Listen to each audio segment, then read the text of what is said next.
uJanuwari njengamanje abantu bayofuna imisebenzi njoba uya laphana ke na uqashwa ungenza amaphutha azokwenza ukuthi bese uxoshwe emsebenzini kulambe ingane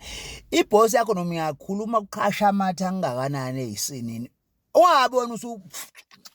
ususula leyo nto leyo izibusiso lonto ukuthi uthelwe ngamathe boss indodana yeboss lencane egange kakhulu noma ingakutova dova ezimpahleni ezimhlophe kanjani kungcolise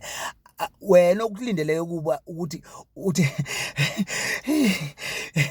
ichaze leyo nto leyo wabe usunyonkoloza indodakazi yeboss lena efresh ekhindayo noma ngiyakhinda kangakanani kuphenqeka isiketi angabe amehla akho esehambisana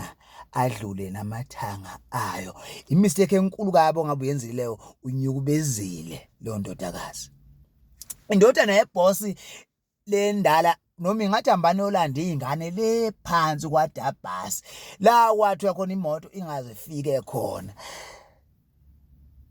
ufuna kwenzeke lokho obisishilo futhi naye kubamba iboss lokho ungabe usuyifaka kube liphutha lakho imina boss engisuke ngezwe ngilangazelelo ngane I'm sorry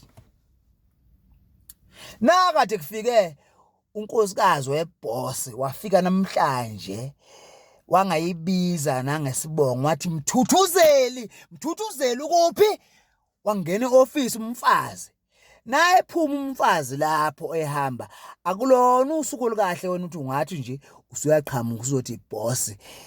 I'm sorry bengicela ioff ngishabe kuthiwa kushone wena uzobuya ungcwatshwe mfana wami akusona usuku oluright lokuthi ungacela ioff uzohamba nomphela ke sithutha